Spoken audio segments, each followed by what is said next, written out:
una licenciada, obviamente la vieja de la niña que conoce. Y Diego, que su planta desde aquel entonces, y lo hace con un plan cercano al que usaba yo. Bueno, la situación es que Diego me vino a ver ayer, yo lo consulté, porque se fracturó la mano, y la fractura tiene un periodo que se va a extender. Así que las horas de él fueron acto público el viernes pasado, no las tomó nadie, y fueron hoy acto público.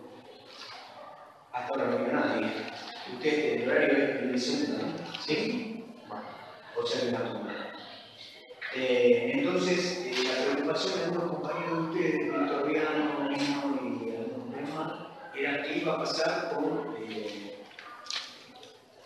la materia.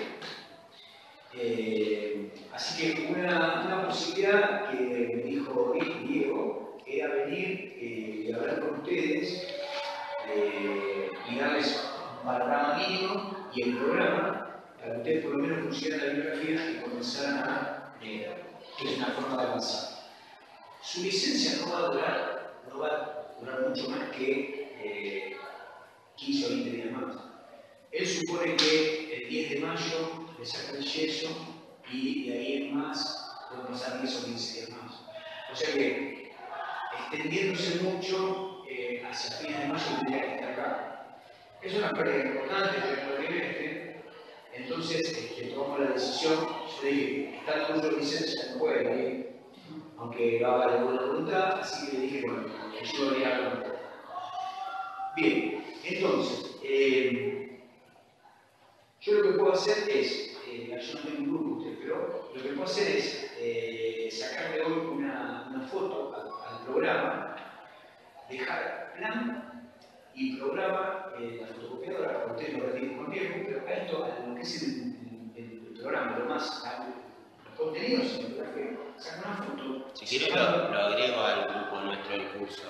¿Cómo? Lo agrego al grupo nuestro del curso en Facebook, así puede mandar eso ahí, sí. Si le parece. ¿Tiene un grupo de WhatsApp? También. Bueno, agregame el grupo de WhatsApp. ¿Me dice su número? 156-499-5918. La idea era darles un panorama. El año pasado, el año anterior, hicimos un acuerdo entre Pablo Montelchini, Diego Curiel y yo para modificar la estructura curricular que tenemos en el instituto, ¿no?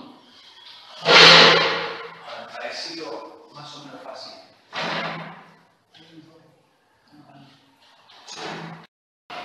Civilizatorio con lo que vamos a llamar Occidente, ¿no? Entonces, la faceta de la expresión más crítica es el imperio persa, ¿no? Y la expansión de Macedonia. En ese contexto se da, si ustedes quieren, el cruce de esos dos mundos que se habían desarrollado. Es obvio que no quiero empezar a hablar de, digamos, la expansión fenicia, ¿no? Y la expansión griega hacia Occidente determinan en buena medida la colonización mediterránea. Pero bueno, dejemos esta faceta que es muy anterior, ¿no?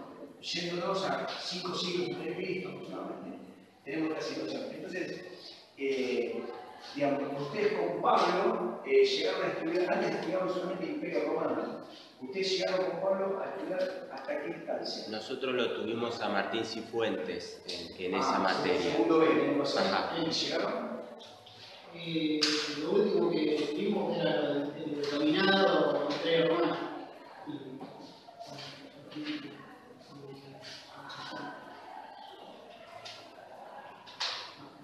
Sí, la crisis.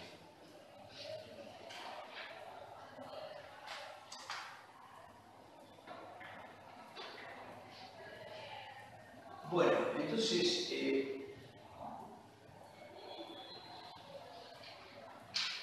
el mundo, digamos, si pensamos en el mundo árabe, ¿no? El mundo árabe, ¿no? Como esos vecinos incómodos del Imperio Romano, que desde el siglo I están presentes, ¿no? Al norte del río Rin, y al norte del río Danubio. Entonces, toda esa constelación de pueblos que están federados y los que no están federados produce un escenario que entre el siglo I y el siglo III no produce, no es disruptivo, no rompe la lógica del imperio. Mantiene sí una necesidad de esfuerzo militar y de esfuerzo de financiamiento de esa estructura militar, pero no destruye la lógica del imperio romano. Sin embargo, la crisis de fines del siglo III, sobre todo la del siglo IV, determina una crisis profundamente interna del imperio, pero también genera, entre otras cosas, la necesidad de la tetrarquía, ¿no? ¿Hasta allá? Sí. Bueno, ahora, digo, en términos de estudiar los procesos en su fundamento, la crisis, digamos, tiene que ver con el sistema esclavista, por lo menos la que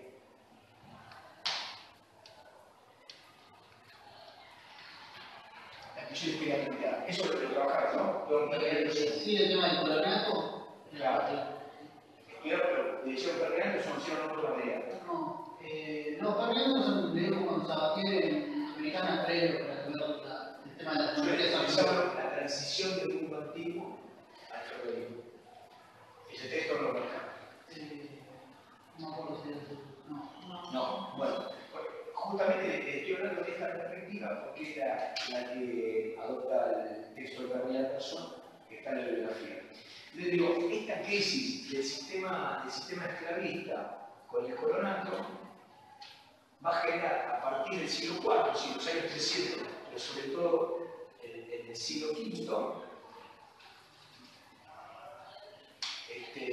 un proceso de crisis intenso del Imperio Romano, y para estos temas el programa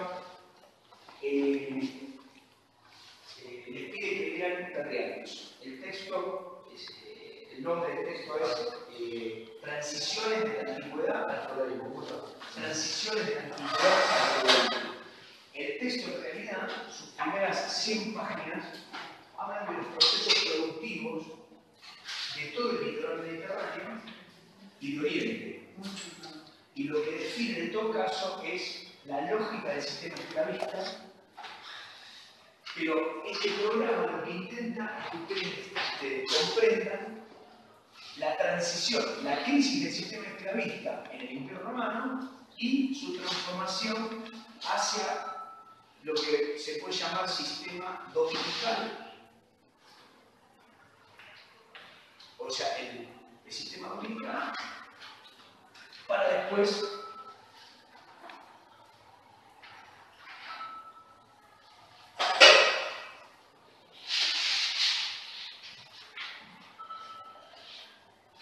bueno, a esta estructura, digamos, de crisis del sistema, también nosotros lo llama la transición. La explicación es muchísimo más integral que una pura descripción de un modo de producción en términos marxistas. Si bien Anderson es marxista, ¿no?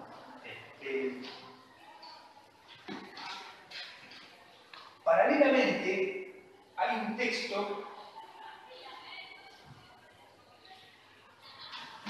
que es el de Franz Mayer, que es el texto. ¿Leyeron algún texto de la colección del siglo XXI, de Historia Universal del siglo XXI? No. No sé, parece que algo de... Con Pablo seguro que leyeron. Sí, de esa editorial sí algo, no me acuerdo cuál. De qué era, sobre Grecia, ¿No? Seguro que no. ¿Qué texto recuerda haber leído? Historia mundial. García Iglesias, Medelio, Bravo, Plácido. No, está bien, pero le estoy planteando el tema del periodo del Imperio Romano, los últimos textos que leyó. Con el manual de Bravo lo trabajamos, después no me acuerdo. Con el manual de Bravo trabajamos. ¿Estás hablando de la caída de Roma? Claro, el periodo de crisis del Imperio Romano, periodo de crisis. A Fernández Ubiña, que era transición de la antigüedad y feudalismo. Orbis Terrarum y Control, ese no me acuerdo el autor. Y Cameron, el mundo mediterráneo en la antigüedad tardía. Esos son más o menos de ese tema puntual. Está bien, bueno. Yo estoy tratando de acercarme para que crucemos en líneas respecto de lo que la bibliografía que le deja, que es la misma que trabajo yo. Bien, ¿cuál es el planteo más macro al periodo que ustedes van a tener que empezar a estudiar? Bueno, la crisis del Imperio Romano, como decía, hay una crisis interna que tiene que ver con la carestía de la mano de obra del sistema de la grilla, ¿no? Ese sistema de ese fondo clásico romano pasa a un sistema dominical que es, bueno, el sistema de la habilidad de la condición de productor. Esto sucede, digamos, en el siglo IV, el siglo V. Esa crisis, digamos, a la vez tiene un proceso de ruptura externo, que es el del mundo bárbaro. Y entonces, a partir claro, a partir del 406 había habido ingresos del mundo bárbaro al Imperio Romano, pero había sido ingresos controlados, regionales. Lo que va a pasar en el 410, el 406 al 410 es una invasión masiva por el norte del sur, ¿no? O sea, hay una gran cantidad de descripciones y de relatos descriptivas de esos pueblos bastante desconocidas que se visibilizan en el momento de romper con la estructura de pueblos federados del Imperio Romano y trascender los límites. Si la ruptura de la posibilidad de defensa del Imperio Romano es una crisis en sí misma. Esto es muy anterior al 476. Ocurre casi un siglo antes, por lo menos 80 años antes, ¿no? Bien, entonces, acá el texto de Mayer, igual que el texto de Anderson, lo que pasa es que trabajan en dos claves distintas.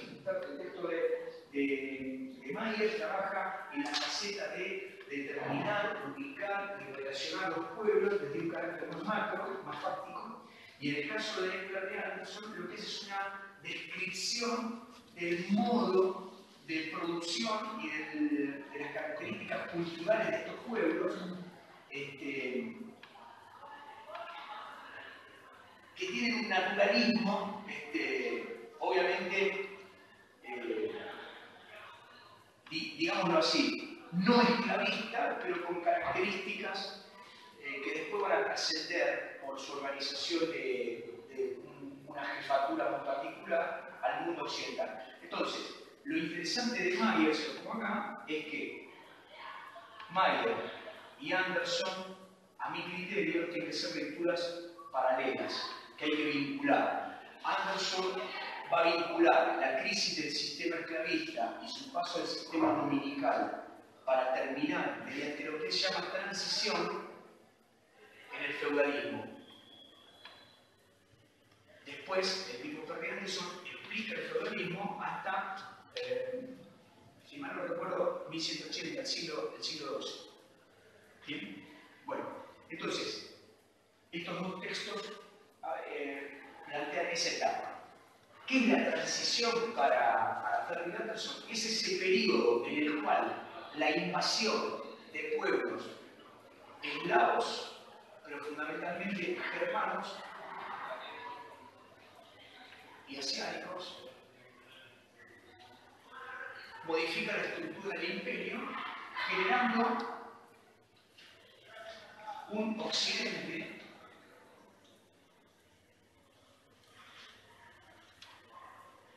que es el que se va a convertir primero en dominical y después en feudal. Dicho de manera más o menos rápida, Anderson explica que la invasión de una élite guerrera, profundamente guerrera, saqueadora, naturalista, lo que hace es utilizar el sustrato cultural civilizatorio de los romanos, apoderándose del poder y estableciendo un marco para el sistema dominical, que es el marco de la jefatura bélica germana. Esto lo que va a convertir es a Occidente de las instituciones romanas a una jerarquía basada en una estructura bélica de saqueo y de apropiación de recursos totalmente distinta al sistema de la villa. Por lo tanto, hay unos cuantos siglos, el siglo VI, VII y VIII, algunos hablan hasta el IX, hasta el VIII seguro, en donde hay una etapa que es la posantigüedad o la Edad Media temprana. ¿Repito? Es decir, los siglos VI, VII y VIII, todos los autores hablan de una Edad Media temprana o de una post-antigüedad, porque en realidad no se termina de morir ese mundo en crisis romano y los que se apropiaron de Occidente, que son visigodos, ostrogodos, vándalos, burgundios, anglos, sajones, francos, suevos. Bueno, estos pueblos, digamos, vándalos, suevos, van a la península ibérica, los suevos quedan en lo que hoy es Galicia, los vándalos pasan a África, atacan Roma. Todo en la área, ¿no? Claro, los burgundios quedan en los Alpes, los francos ocupan el norte de lo que hoy es Francia, Países Bajos, y el norte de lo que es Francia, llegando hasta los Pirineos. Los ostrogodos ocupan prácticamente toda la Iliria y la península itálica. Y los visigodos están un tiempo en la Septimania, que sería la zona del Golfo, Marsella hasta los Pirineos, y después directamente ingresan a la península ibérica y lo ocupan casi totalmente. Bien, este es el mundo que vamos a llamar monarquía bárbara occidental. ¿Qué es lo que ha quedado de, digamos, esta construcción la establece Mario? ¿Qué es la monarquía bárbara occidental? Bueno, los residuos, el sustrato cultural del Imperio Romano, más la jerarquización bélica y política que establece estas élites que se apropiaron del poder, y la iglesia cristiana, el catolicismo, como soporte jurisdiccional de la estructura. Es decir, la estructura en tanto civilización, la conexión entre lo que antes había sido imperio y lo que era ahora cierta forma amorfa del Estado, quedó en la estructura jurisdiccional episcopal. Lo digo de otra manera, desaparece el Estado romano como tal. No hay municipios, no hay instituciones, no hay senado, no hay procónsules, no hay ejércitos tal como existieron. Sin embargo, hay obispados. Hay una estructura clerical que soporta la lectoescritura, que soporta, digamos, las tradiciones escritas, las conserva en monasterios, se recluye y negocia con esta monarquía nueva un proceso de sincretismo. Todos estos pueblos lo que hacen es convertirse, piden ser conversos, pero como no adoptan el catolicismo ortodoxo, lo hacen sobre la base de lo que podríamos llamar un materialismo cristiano.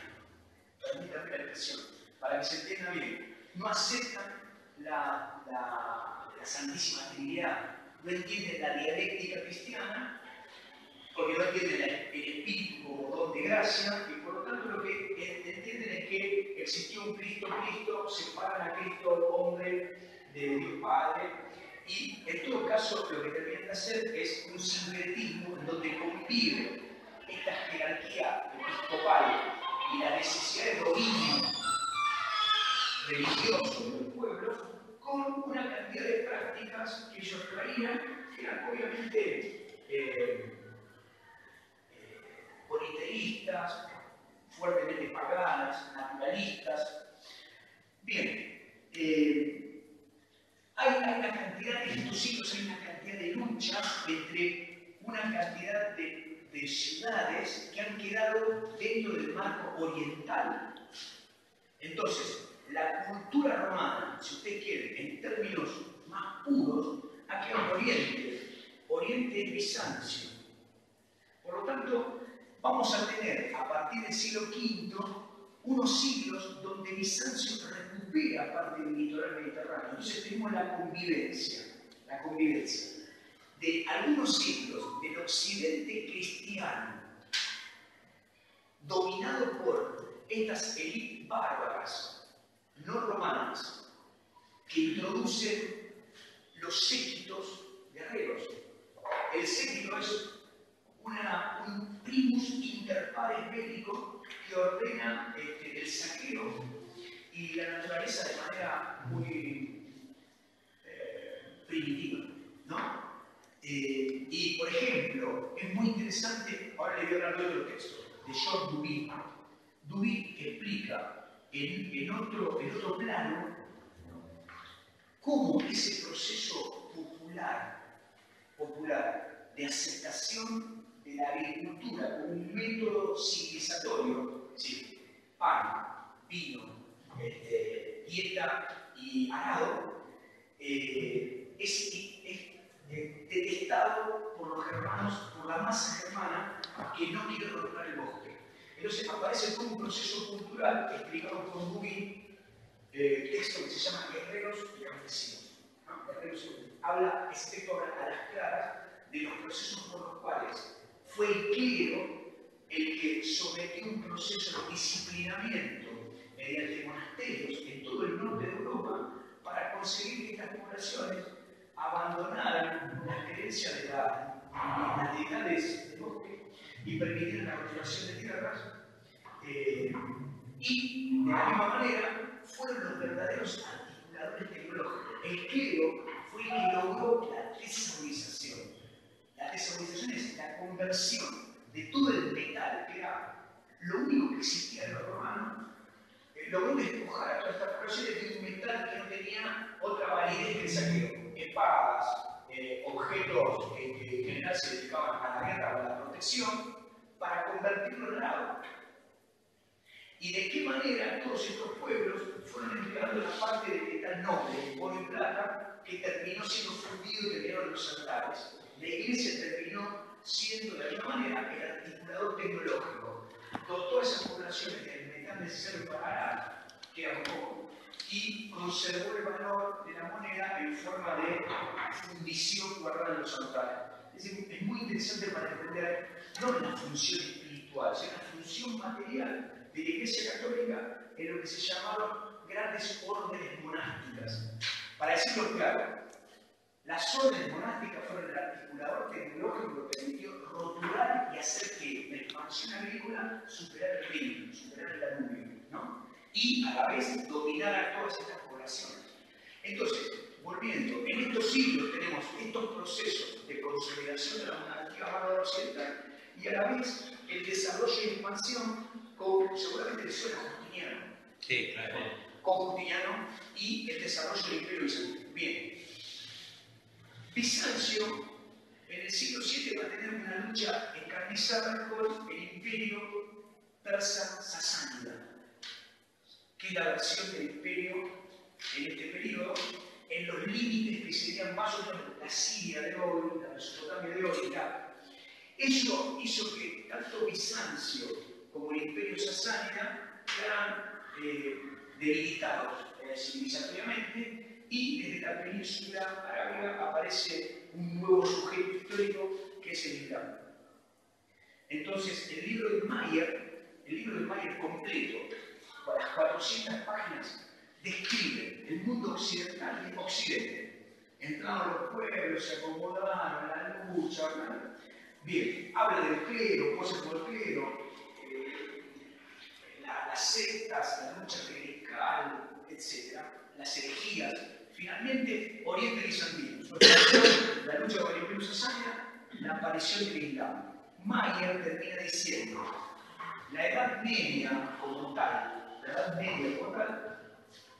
convierte en su origen, hablemos del siglo IX, hablemos de la Edad Media al 9, pongamos 800, 814, por ahí, 800. Bien. Desde el siglo V al siglo IX, lo que ocurre en el ámbito del mundo conocido es el paso del Imperio Romano y sus vecinos a tres espacios macroculturales: el occidente cristiano, el oriente bizantino y el islam. Yo tengo la sensación que esto después lleva un par de meses de lectura. Digo, estos tres libros, en este orden, Mayer y Anderson, Anderson en todo caso va a explicar de una manera más compleja y a mi gusto maravillosa cómo la crisis del Imperio Romano se convierte por introducción de este modo natural de producción y saqueo en el feudalismo, y después se explica el feudalismo. O sea que el texto de Anderson le permite la continuidad en el modo de producción, mientras que el texto de Mayer explica la crisis del Imperio Romano hasta los 800, hasta ahí llega. Y el texto de Duby, Guerreros y Campesinos, lo que hace es explicar desde el punto de vista cultural el occidente cristiano. Con lo cual es un texto delicioso, pero el texto de Duby llega hasta el límite de la Baja Edad Media, 1200. Hay otros textos, pero me parece que la primera unidad, el título dice siglo IX a siglo XI, alta Edad Media. Pero lo que dice abajo es feudalismo en Occidente, el espacio bizantino y expansión musulmana. Por lo que ustedes me dicen que lo que quedaron con Martín, sería conveniente que hagan esta lectura. ¿Con Martín? Nosotros fuimos con Cifuentes. No, yo empecé hoy y está igual, voy a anotarme porque tengo que dar, debo explicar. O sea, luego porque se no, igual es el pago, entonces no vale.